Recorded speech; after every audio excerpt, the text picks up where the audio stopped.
DS మరి శ్రీ విశ్వవిఖ్యాత నట సార్వభౌమ శ్రీ నందమూరి తారక రామారావు గారి భక్తుడు డైరెక్టర్ వైవిఎస్ చౌదరి గారిని ఇప్పుడు మాట్లాడవలసిందిగా రిక్వెస్ట్ చేస్తున్నాము.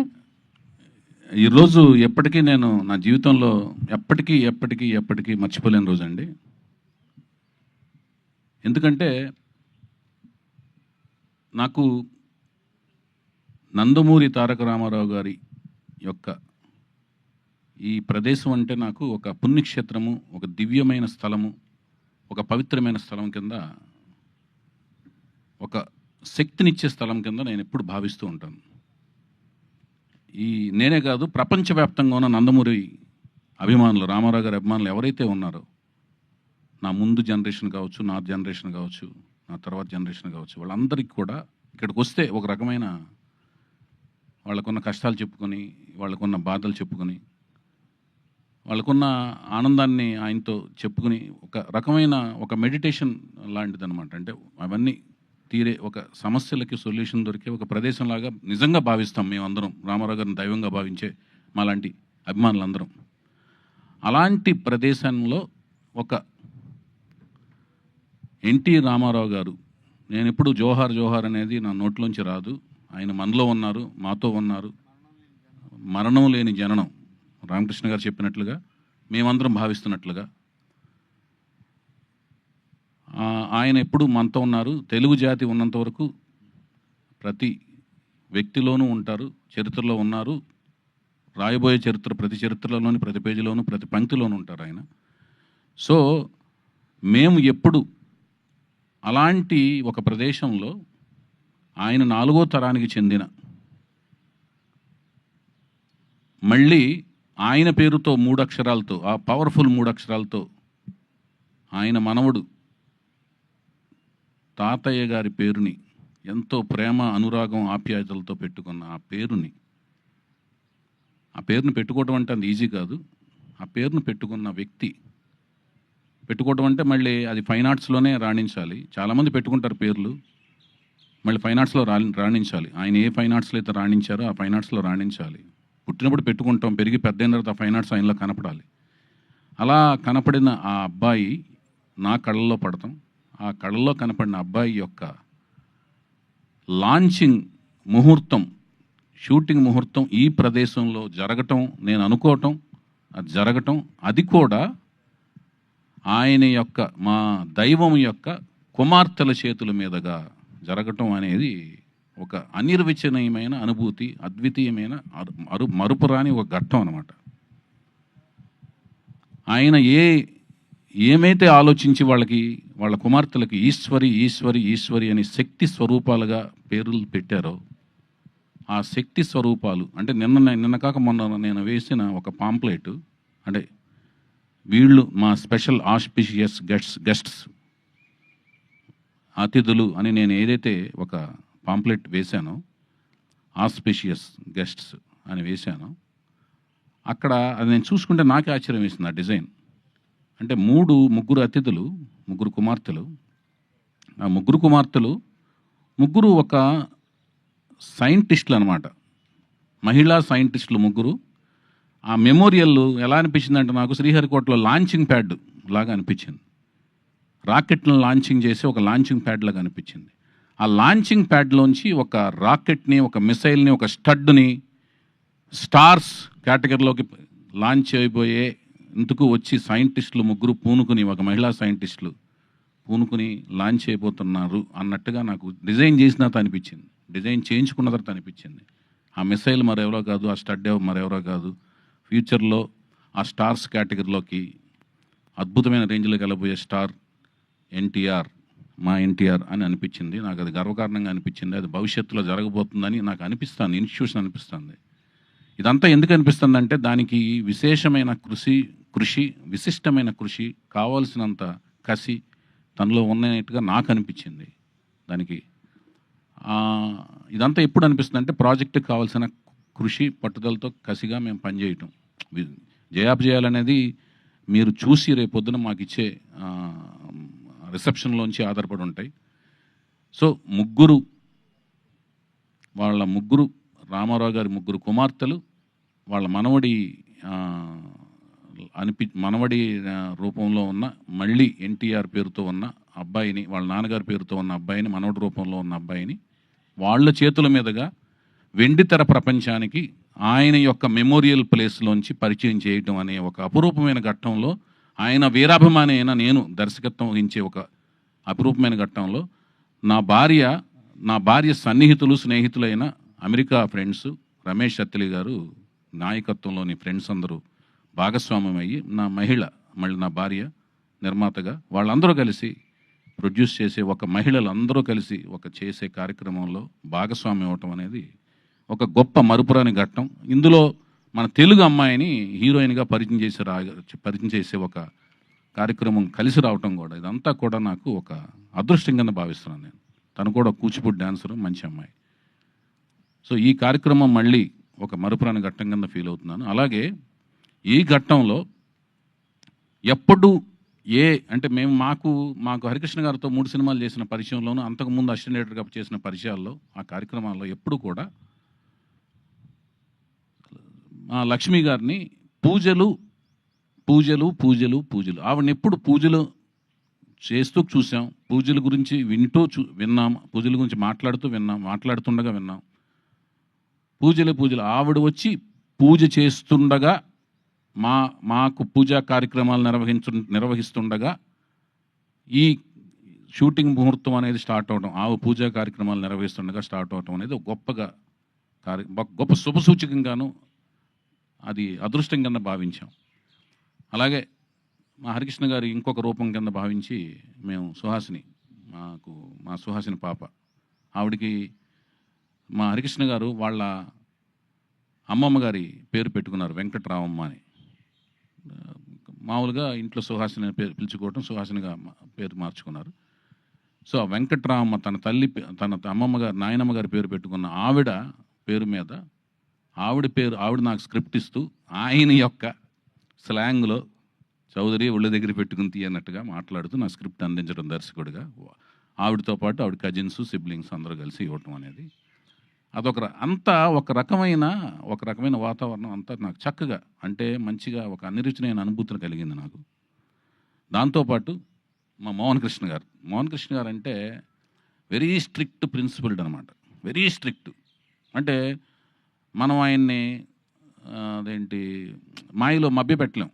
మనం మభ్య పెడతాం అనుకుని తెలిసేలోపు స్ట్రిక్ట్గా మారిపోతుంటారు. ఆయన్ని అసలు మభ్య పెడతాం కష్టం. అలాంటి ఆయన్ని ఒక షాట్గానే అడిగిస్తే ఆయన దేవుడి దేవుళ్ళు ఒప్పుకోవటం, ముహూర్తం షాట్గా ఆయన డిఓపి కింద మాకు చేసుకోగలగటం. అంటే రామారావు గారిని డిఓపిగా చేసిన ఆయనతో మా ముహూర్తం షాట్ చేసుకుని మళ్ళీ మనవడి యొక్క ముహూర్తం షాట్కు డిఓపిగా ఆయన చేసే ఒక విచిత్రమైన, ఒక అనిర్వచనమైన సంఘటనలో ఆయన లాక్ చేసుకోగలగటం, ఇవన్నీ కూడా అన్ని విచిత్రంగా జరిగినాయి. అలాగే ఎక్కడో ప్రపంచంలో ఒక టూర్లో ఉన్నారు మా రామకృష్ణ గారు. మాకు నందమూరి అభిమానులందరికీ ఒక ఆక్సిజన్ లాంటి ఆయన. ఎందుకంటే ఎప్పుడు వెళ్ళినా కూడా నవ్వుతూ మాడుతుంటారు. ఆయనకి ఏం కష్టాలు ఉన్నాయో, ఏమున్నాయో ఏం తెలియదు, ఎన్ని పనులు ఉన్నాయో బిజీగా. ఏమన్నా ఆక్సిజన్ మీరు మాకు కనపడగానే మాకు కార్బన్ డైఆక్సైడ్ ఎక్కడ ఉందో తెలియదు, కానీ ఆక్సిజన్లా ఫీల్ అవుతాం మిమ్మల్ని. సో మీరు చూడండి ఎంత ఓపికగా ఉన్నారో. అందరి గెస్టులందరినీ పంపించేసి మీరు ఒకటే మాట అన్నారు, నేను ఈ కార్యక్రమానికి నేను హరికృష్ణగానే, నీకు నేను హరికృష్ణలాగా నేను ఉంటా అని కొబ్బరికాయలు కొట్టే వరకు పక్కన నుంచుని ఉన్నారు ఆయన. సో మా హరికృష్ణ గారు, అలాగే ఇందాక మా రామ్ చెప్పినట్లుగా ఈ మొత్తం కార్యక్రమాన్ని పైనుంచి దివి నుంచి మా నందమూరి అంటే లక్ష్మీ చౌదరి గారు, వెంకటరామ గారు మాకు తెలిసిన, ఆ తర్వాత జనరేషన్లో అయిన మా రామారావు గారు, పక్కనే త్రివిక్రమరావు గారు, ఆ పక్కనే నుంచి చూస్తున్న సాయికృష్ణ గారు, మా హరికృష్ణ గారు, ఆ పక్కనే ఉన్న మా జానకిరామ్ గారు, ఆ పక్కనే ఉంచిన మా తారకరత్న గారు, అందరూ ఈ కార్యక్రమాన్ని చూస్తూ పులకించిపోతుంటారు. వైవిఎస్ చౌదరి మన కుటుంబ అభిమాని, సరదాగా మంచిగా కష్టపడి సినిమా తీస్తున్నాడు మనోడితో, నందమూరి తారక రామారావుతో అని. అలాగే మన సినిమా అనుకున్న కాడి నుంచి అందరి ఆశీస్సులు ఉన్నాయి, అందరు కుటుంబంలోని అందరి ఆశీస్సులు, రకరకాల అందరూ కుటుంబంలోని తను చెప్పినట్టు తన తాతయ్య వరుస అయ్యేవాళ్ళు అందరూ యంగే, కానీ తాతయ్య వరుస అవుతారు. ఎందుకంటే తను 4th జనరేషన్లో ఫస్ట్ పెద్ద కిడ్డు, జానకిరామ్ గారు 3rd జనరేషన్లో పెద్ద కిడ్డు, ఇతను 4th జనరేషన్లో పెద్ద కిడ్డు. సో అందరూ పాపం ఇతను యంగ్, తొందరగా యంగ్, వాళ్ళు తొందరగా ఓల్డ్ లాగా కనపడతారు కానీ అందరూ యంగే. తాతయ్య వరుస వాళ్ళందరూ సపోర్ట్ ఉంది. అందుకనే ఈరోజు చూసుంటారు ఎంతమంది అన్ని జనరేషన్స్ వాళ్ళందరూ వచ్చారు, ఫ్యామిలీ కుటుంబీకులు అందరూ వచ్చారు. అలాగే బాబాయ్ జనరేషన్స్ అందరూ కూడా సపోర్టు ఇచ్చారు. వాళ్ళు వాళ్ళు ఎలా ఉండాలి, మోరల్స్ ఎలా ఉండాలి, సినిమా ఫీల్డ్ ఎలా ఉండాలి, వాళ్ళ ఎక్స్పీరియన్స్లు చెప్పి ఇతను ఎలా మెలగాలో చెప్పారు. తాతయ్య వరుస వాళ్ళు వాళ్ళ ఎక్స్పీరియన్స్లు చెప్పి ఎలా మెలగాలో చెప్పారు. వాళ్ళందరూ కూడా బిజీ షెడ్యూల్స్లో ఉన్నారు. ఒక్కో కార్యక్రమంలో వాళ్ళు ఎలాగూ బ్లెస్ చేస్తారు తన కెరీర్లో, అవన్నీ కూడా ఉన్నాయి. తనకి అందరూ అండగా ఉంటారు. తన మంచి భవిష్యత్తు ఉండాలి, అభిమానులు అండదండలు ఉన్నాయి. తను మంచిగా ముందుకు ఎదగాలని నేను మనస్ఫూర్తి కోరుకుంటున్నాను. నందమూరి వంశ వీరాభిమాని కింద, కుటుంబం వీరాభిమాని కింద. సో ఇవన్నీ పక్కన పెడితే సినిమా ఏం తీయబోతున్నాం, ఒక తెలుగు సాహిత్యం, తెలుగు సంప్రదాయం, హైందవ సంప్రదాయం, హైందవ సంస్కృతి మీద కీరవాణి గారి కాంబినేషన్లో, చంద్రబోస్ గారి సాహిత్యంతో, బుర్రా సాయిమాధ గారి యొక్క పదునైన మాటలతో, చక్కటి నేటివిటీ మాటలతో నేను నా సాయశక్తుల ప్రతి సినిమా వచ్చినట్టు అప్డేట్ అవుతూ, చూస్తూ అప్డేట్ అవుతూ మంచి కథ తయారు చేసి కష్టపడి, నా సాయశక్తుల కష్టపడి మంచి కథను తయారు చేశాను. ఆ కథ మీకు నచ్చుతుందని ఆశిస్తున్నాను. వీళ్ళందరితో కూడా మంచిగా కోచింగ్ ఇచ్చాను. తర్వాత మీరు చూసి దానికి నాకు రిజల్ట్ ఇస్తే దాన్ని బట్టి మేము ముందుకు వెళ్తాం. మంచిగా కష్టపడతాం. మేము చేయగలిగింది ఏంటంటే కష్టపడి పనిచేయటం. అది మేము సాయశక్తులా కష్టపడుతున్నాం. మేము కష్టపడుతున్నాం, వాళ్ళు కష్టపడుతున్నారు. కష్టపడి పనిచేస్తున్నామని ప్రామిస్ చేయగలుగుతున్నాం. మీరు రండి, మా కష్టాన్ని చూడండి, ఆశీర్వదించమని మనస్ఫూర్తిగా కోరుకుంటున్నాం. అట్లాగే షెడ్యూల్స్ దీని తదనంతరం మేము నెక్స్ట్ ప్రకటనలో continuous of schedules, songs recordings, అన్ని వివరాలన్నీ కూడా నెక్స్ట్ మా పిఆర్ఓలు, మా వంశశేఖర్ల ద్వారా మీకు తదుపరి వివరాలన్నీ తెలియజేస్తాం. మరొక ముఖ్యమైన విషయం ఏంటంటే ఇంకా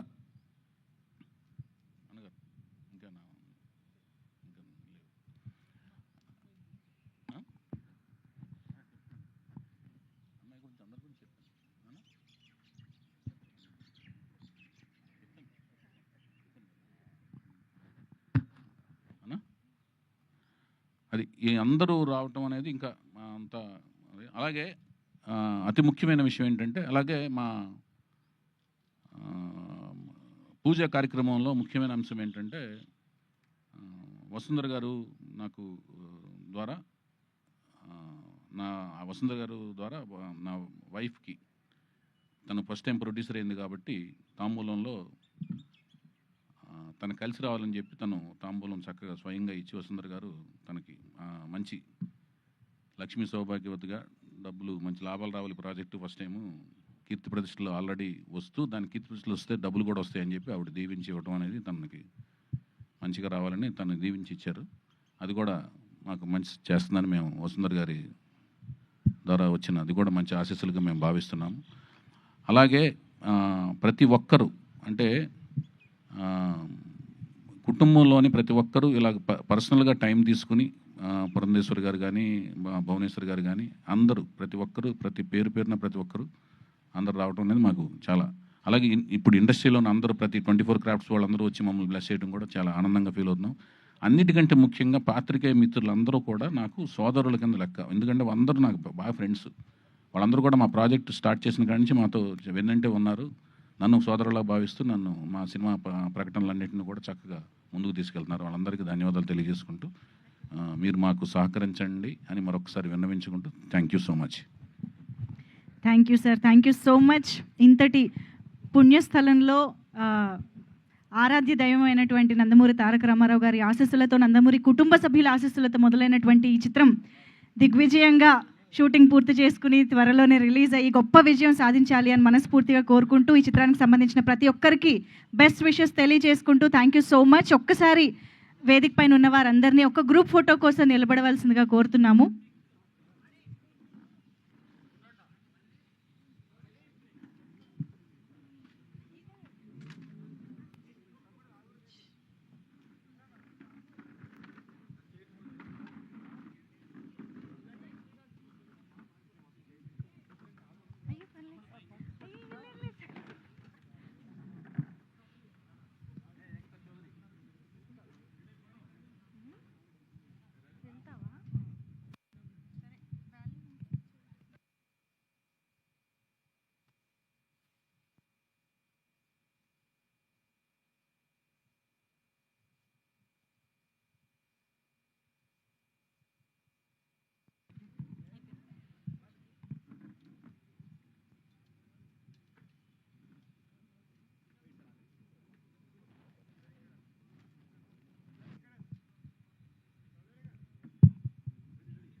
ఈ ప్రెమిసెస్కి సహకరించిన ఇక్కడ వాళ్ళందరికీ కూడా థ్యాంక్స్. ప్రెమిసెస్కి సహకరించిన అదే ఈ భయ రోల్ చేయండి ఒకసారి ఎవరి దగ్గర ఓకే. ముందు ముఖ్యంగా